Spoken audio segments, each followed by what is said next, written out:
मस्ती 4 इसका जो ट्रेलर आज शाम को आया, मतलब इससे ज़्यादा वल्गर ट्रेलर आज तक मैंने नहीं देखा। ट्रेलर देखने के बाद मैं सोच रहा हूँ कि पता नहीं कितनी वल्गर ये फ़िल्म होगी।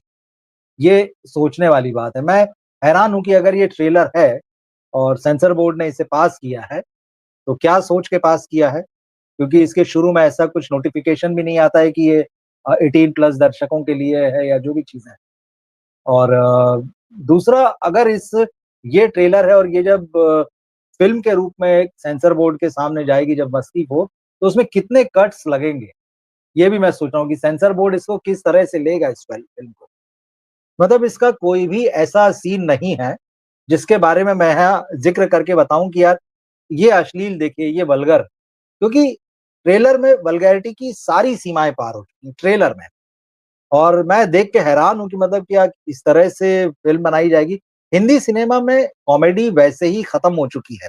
एडल्ट कॉमेडी मैं कभी भी इसका विरोधी नहीं रहा हूँ कि मुझे एडल्ट कॉमेडी से कोई एलर्जी है, सेक्स कॉमेडी से कोई एलर्जी है। लेकिन वो कॉमेडी, कॉमेडी की तरह होना चाहिए।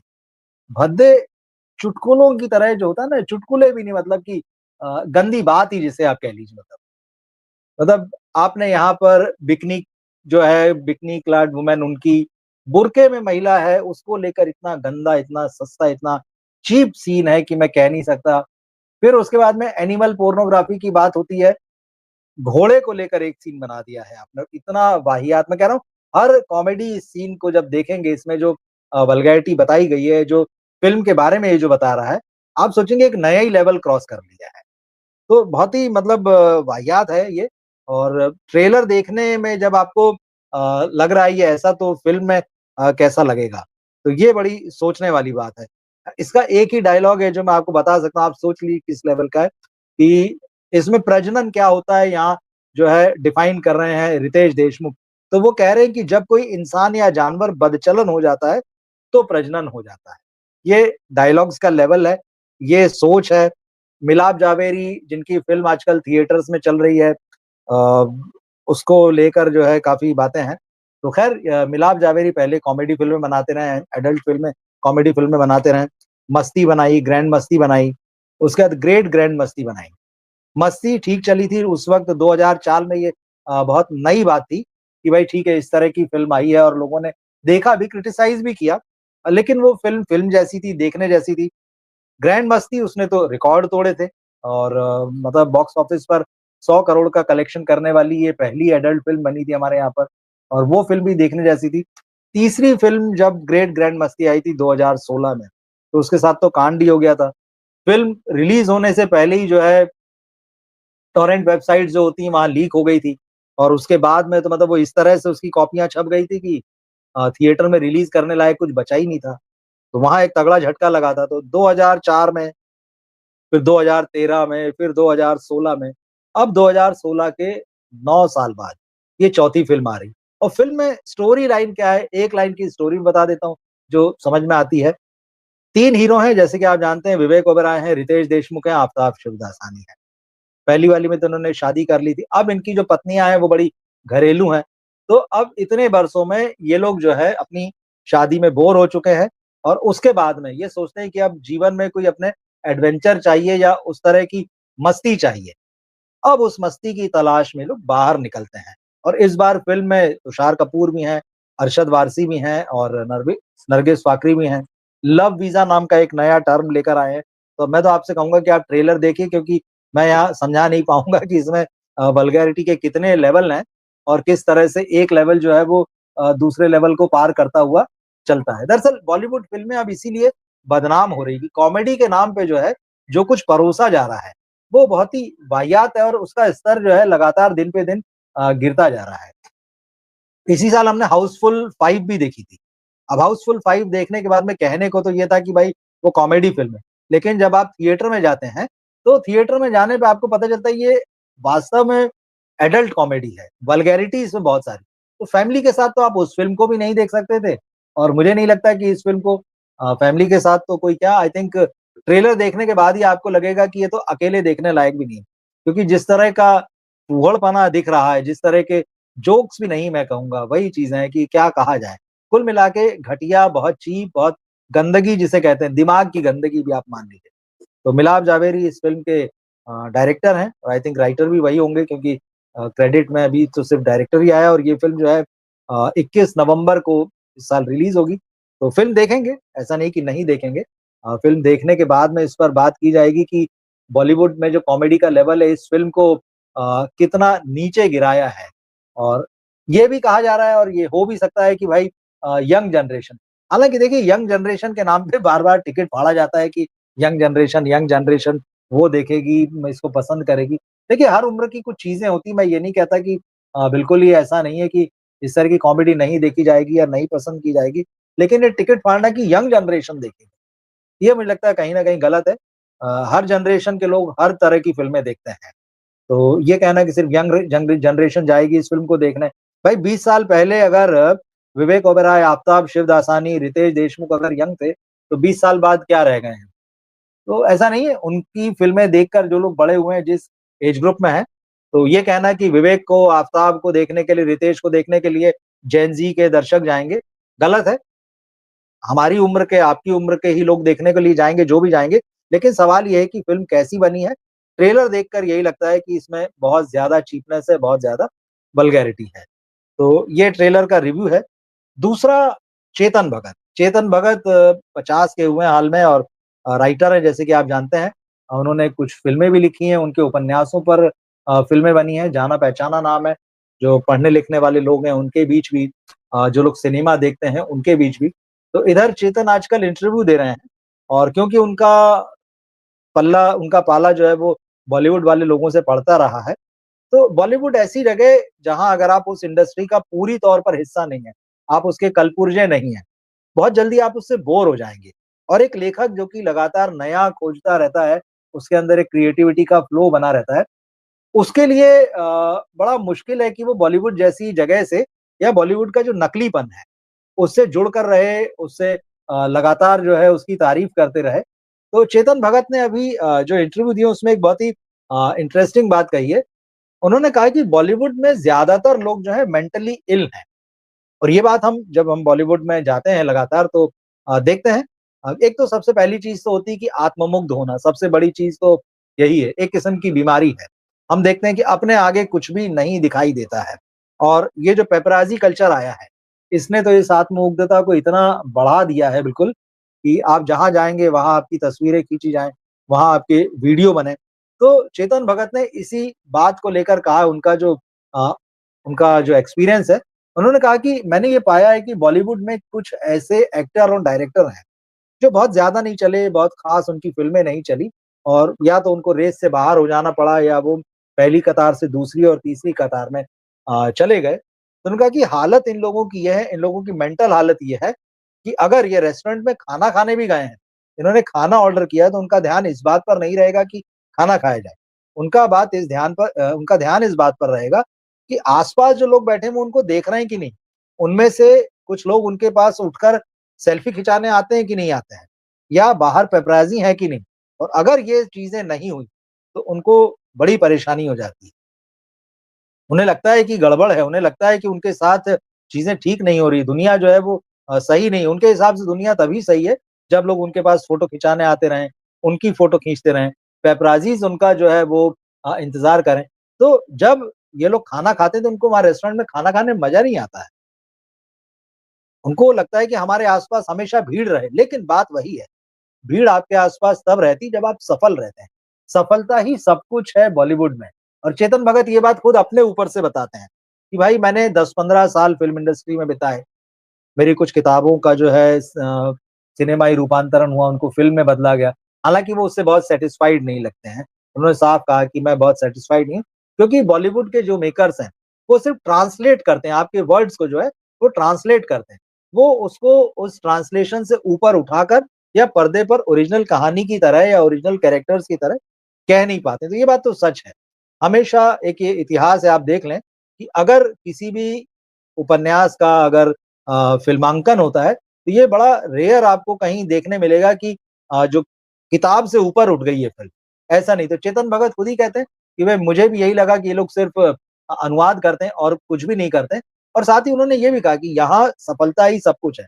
उन्होंने कहा जब मेरी फ़िल्में चल रही थी मतलब मेरे उपन्यासों पर जो फ़िल्में बनी, ख़ास तौर पर जिसकी आप थ्री इडियट्स जैसी फ़िल्म की बात कर लीजिए, उस वक़्त चेतन भगत एक बहुत बड़ा नाम आज भी हैं, लिखने-पढ़ने वालों की दुनिया में, लेकिन फ़िल्म इंडस्ट्री में। तो बोले उस वक़्त लोग मेरे पास आते थे, फ़ोटो खिंचाते थे, ऑटोग्राफ लेते थे, बात करते थे। बोले आज तो वो स्थिति नहीं है। मतलब एक लेखक है, वो संतुलित है, तो उसने इस चीज़ को समझ लिया है, वो जानता है। लेकिन जो बॉलीवुड वाले जो लोग हैं, जो बॉलीवुड के डायरेक्टर्स हैं, जो बॉलीवुड के एक्टर्स हैं, जिन्हें लगता है कि हमको तो बस इसी चकाचौंध में रहना है और वो लाइट्स थोड़ी भी कम हो गई, तो कहीं न कहीं उनको मेंटली परेशानी होने लगती है। ये बॉलीवुड का सच है, ये पेपराज़ी कल्चर जो है, ये उसी के बारे में हमें बताता है। हमको पता है कि एयरपोर्ट हो, जिम हो, वहाँ पर एक्टर्स के जो पीआर होते हैं, वो इन पेपराज़ीज़ को बुलाते हैं, फ़ोटोग्राफ़र्स को, वीडियोग्राफ़र्स को बुलाते हैं, फ़ोटो खिंचवाए जाते हैं। फिर बाद में भले ही थोड़ा आर्टिफ़िशियल ड्रामा भी हो जाता है, अरे! इतनी भीड़ क्यों लगी है? और आपको याद होगा कि अभी हाल ही में लगातार किस तरह की घटनाएँ होती हैं कि कई सारी एक्ट्रेसेस जो हैं वो ख़ास तौर पर एक्ट्रेसेस की बात कर रहा हूँ, क्योंकि वो उनके आस-पास अगर इस तरह की भीड़ जमा हो जाती है और जब वो लोगों को अपने से दूर करना शुरू करती हैं, तो फिर थोड़ा ज़्यादा ड्रामा क्रिएट होता है।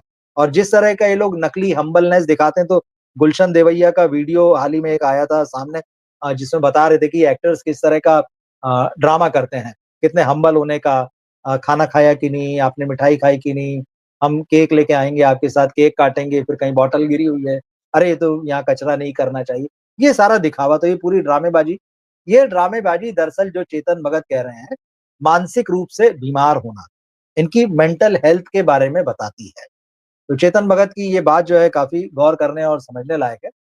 अगली खबर पर आते हैं, ये अनुष्का शर्मा से जुड़ी हुई है। आजकल जो है महिला क्रिकेट एकदम सुर्खियों में है। इंडिया की जो महिला क्रिकेट टीम है, संडे को उन्होंने वर्ल्ड कप जीता, इंडिया वर्ल्ड चैंपियन बनी। अब एक-एक खिलाड़ी की स्टोरी निकल कर आ रही है। तो तमाम ऐसे हमारे यहाँ पर हिंदुस्तान में चेहरे हैं और हिंदुस्तान में वो बड़े मेहनती खिलाड़ी हमको देखने मिलते हैं, चाहे क्रिकेट में ले लीजिए, हॉकी में लीजिए, कबड्डी में या किसी भी गेम में, जो ऐसी जगह से आते हैं जहाँ संसाधन ही नहीं है उनके पास या जिनके परिवार में कभी कोई खिलाड़ी ही नहीं रहा हो। तो ऐसी बहुत सारी महिला क्रिकेटर्स की कहानियाँ आ रही हैं, लेकिन अनुष्का शर्मा की यहाँ जो बात है, वो झूलन गोस्वामी को लेके उन्होंने 2 साल पहले एक फ़िल्म बनाई थी। उन्हीं की फ़िल्म कंपनी थी जो उनके भाई देखते थे। तो उस कंपनी ने नेटफ्लिक्स के साथ मिलकर एक फ़िल्म बनाई थी Chakda express. Jhulan Goswami world cricket में महिलाओं के वर्ल्ड क्रिकेट में एक बड़ा ही ख़ास मुकाम रखती है। वुमेन्स वनडे जो होते हैं, उसमें वो सबसे ज़्यादा विकेट लेने वाली खिलाड़ी हैं। 255 विकेट उनके नाम पर है। उनसे ज़्यादा विकेट जो है कभी अभी तक जो है वर्ल्ड क्रिकेट में वनडे हिस्ट्री में वहाँ नहीं लिए हैं। तो झूलन गोस्वामी की भी अपनी एक कहानी है कि किस तरह से वो एक गरीब परिवार से आती हैं, किस तरह से उन्होंने संघर्ष किया और इस मुकाम तक पहुँची कि जहाँ आज उनके पास वर्ल्ड रिकॉर्ड है, फास्ट बॉलर जबकि इंडिया के बारे में एक समय तो ये था कि इंडिया में फास्ट बॉलर्स पैदा नहीं होते हैं। तो झूलन गोस्वामी फास्ट बॉलर रही हैं महिला क्रिकेट में और अ, उनके नाम पे वर्ल्ड रिकॉर्ड है। तो अनुष्का ने झूलन गोस्वामी की भूमिका निभाई है इस फ़िल्म में। लेकिन नेटफ्लिक्स के साथ उनका अनुबंध था। 2 साल से ये फ़िल्म बनकर तैयार है मगर अभी तक रिलीज़ नहीं हुई। फिर इस बीच अनुष्का भी जो है अपने हस्बैंड और बच्चों के साथ में लंदन शिफ्ट हो चुकी हैं। और सब लोग ये मान चुके थे अभी तक कि ये फ़िल्म डब्बे में ही बंद रहेगी, ये फ़िल्म आएगी नहीं। लेकिन जैसे ही इंडियन क्रिकेट टीम वुमेन्स इन्होंने वर्ल्ड कप जीता है, तो ये अटकलें लगने लगी है कि क्या अनुष्का की ये डब्बाबंद फ़िल्म अब बाहर आ पाएगी। कहा ये जाता है, हालाँकि स्पष्ट तौर पर कभी भी किसी ने नहीं कहा इस बारे में कि क्या वजह है इस फ़िल्म के डब्बाबंद हो जाने की, लेकिन ये बताया जाता है कि नेटफ्लिक्स और प्रोड्यूसर्स के बीच में क्रिएटिव डिफरेंसेस रहे हैं। मतलब फ़िल्म कैसी बनी है, इस बात को लेके दोनों के बीच मतभेद हैं। जिन्होंने बनाई है, जिन्होंने बनाकर सबमिट की, उन्हें लगता है बढ़िया है। नेटफ्लिक्स को लगता होगा कि नहीं भाई ये कुछ गड़बड़ियाँ हैं उनकी तरफ से। तो देखना होगा ये फ़िल्म। हालाँकि ये हो भी सकता है क्योंकि नेटफ्लिक्स जो है कभी-कभी इस तरह के सरप्राइज़ देता है। कोई भी फ़िल्म अचानक रिलीज़ कर देता है और ये ऐसी फ़िल्म नहीं है कि अ, उसका वो प्रमोशन करें। वर्ल्ड कप इंडिया की टीम ने जीत लिया है तो हो सकता है कि ऑडियंस को सरप्राइज़ देने के लिए इंडियन क्रिकेटर की एक बायोपिक जो है वो रिलीज़ कर दें। अब 2 साल से तो डब्बा बंद है। वैसे जहाँ तक महिला क्रिकेटर्स की बात है तो 2 साल पहले 2023 में 2022 में एक फ़िल्म आई थी शाबाश मिठू। तो जो मिताली राज जो इंडियन क्रिकेटर बैट्समैन रही हैं, उनकी कहानी थी और श्रीजीत मुखर्जी ने इसे डायरेक्ट किया था। तापसी पन्नू ने इस फ़िल्म में मिठू की भूमिका निभाई थी। तो लेकिन ये फ़िल्म बहुत बुरी तरह से फ्लॉप रही थी बॉक्स ऑफिस पर। तो यही होता है कि प्रोड्यूसर्स के भी क्या एक्सपीरियंसेस हैं। प्रोड्यूसर्स का एक्सपीरियंस जो है वो बहुत अच्छा नहीं रहा क्योंकि 48 करोड़ रुपए में बनी फ़िल्म थी। मुश्किल से इस फ़िल्म ने 3 करोड़ भी नहीं कमाए। तो जब अगर कोई फ़िल्म इतनी बुरी तरह से फ्लॉप होती है, तो अव्वल तो उस कैटेगरी के लिए प्रोड्यूसर का जो है भरोसा कम हो जाता है उसमें और वो सोचता है चलेगी कि नहीं चलेगी। कहीं न कहीं अनुष्का की फ़िल्म के साथ भी निश्चित रूप से मुझे लगता है ऐसा हुआ होगा कि नेटफ्लिक्स को लगा होगा कि थिएटर भले ही नहीं लेकिन कम से कम अगर ओटीटी पे भी रिलीज़ करते हैं तो जो भी दर्शक उसको मिलेंगे या नहीं मिलेंगे। तो फिलहाल तो देखते ये हैं कि अनुष्का की ये जो फ़िल्म है, ये आ पाएगी कि नहीं आ पाएगी। सिनेमा एनालिसिस जी ने पूछा है कि कल पंडित जी डॉक्टर कुमार गणेश के साथ जो है लाइव आएँगे क्या? जी, कल हम आएँगे, वो कुछ व्यस्तताएँ थी उनकी लेकिन मेरी बात हो चुकी है। तो हम 2 हफ्ते हो गए, बिल्कुल ठीक कह रहे हैं आप, लेकिन कल हम लाइव आएँगे। तो ये अनुष्का वाली एक खबर जो है वो राजा मौली साहब की आ रही है। आरआरआर के बाद में 3 साल हो रहे हैं उस फ़िल्म को, उनकी अगली फ़िल्म कौन-सी होगी? तो उनकी अगली फ़िल्म के बारे में अभी तक कोई उन्होंने प्रॉपर अनाउंसमेंट नहीं किया है। फ़िल्म की शूटिंग भी चोरी-छुपे शुरू हुई बगैर किसी अनाउंसमेंट के। उसमें महेश बाबू हैं, प्रियंका चोपड़ा हैं, पृथ्वीराज सुकुमारन हैं, आई थिंक विवेक ओबेरॉय भी हैं। स्टार कास्ट उन्होंने बढ़िया जुटाई है और उनसे जैसी फ़िल्में उन्होंने बाहुबली जैसी और आरआरआर जैसी जो फ़िल्में बनाई हैं, वैसी उम्मीद है तो फ़िल्म की शूटिंग जो है, वो पूरी हो चुकी है। ये खबरें हैं और अब 15 तारीख को 15 नवंबर को हैदराबाद जो फ़िल्म सिटी है, रामोजी राव फ़िल्म सिटी, वहाँ पर एक बहुत बड़ा प्रोग्राम होने वाला है, जहाँ पर इस फ़िल्म का ऑफ़िशियल अनाउंसमेंट होगा, इसके स्टार्स आएँगे और साथ ही इस फ़िल्म का टाइटल भी वो रिवील किया जाएगा। अभी फ़िलहाल मीडिया में जो टाइटल की चर्चा है वो मैं आपको बताता हूँ। कहा ये जा रहा है कि राजा मौली की इस फ़िल्म का टाइटल होगा वाराणसी। जी हाँ, वाराणसी। तो वाराणसी के बारे में कुछ कहने की ज़रूरत नहीं है, आप सभी जानते हैं। तो वाराणसी इस फ़िल्म का टाइटल होगा, लेकिन कुछ खबरें जो मीडिया में चल रही हैं वो ये हैं कि इस फ़िल्म का टाइटल ऑलरेडी साउथ में एक प्रोड्यूसर ने रजिस्टर कर रखा था, उसने इस नाम से एक फ़िल्म बना ली और राजा मौली और उनकी टीम ने बड़ी मुश्किल से उनको कन्विंस करके ये टाइटल हासिल किया है और वो जो प्रोड्यूसर थे वो उन्होंने अपनी फ़िल्म का पोस्टर वगैरह भी वाराणसी नाम से जारी कर दिया था। तो ख़ैर फ़िलहाल उनको मनाया गया है कि ये टाइटल हमें दे दीजिए। कन्फर्म कुछ भी खबरें ऑफ़िशियली नहीं आई हैं, लेकिन जो ये मीडिया में चल रहा है। हालाँकि अब क्या हो गया है कि जब से साउथ और बॉलीवुड ये 2 चीज़ें हो गई हैं मतलब दोनों ही अब वैसे तो पैन इंडिया है, लेकिन पैन इंडिया में बेहतर कौन है? तो दोनों अपनी-अपनी तरफ से ये बताने की कोशिश में है कि भाई बेहतर तो हम हैं। एक समय जो है बॉलीवुड की तूती बोल रही थी, ग्लोबल पहचान इंडिया की बॉलीवुड बन गया था। लेकिन पिछले 8-10 सालों में और ख़ास तौर पे पिछले 5-7 सालों में जिस तरह से तस्वीर पलटी है, तो साउथ बहुत तेज़ी से हावी हुआ है और अब वो इंडिया की पहचान बनता जा रहा है ग्लोबल। तो ये खींचतान थोड़ी-सी हमको मीडिया में भी देखने मिलती है।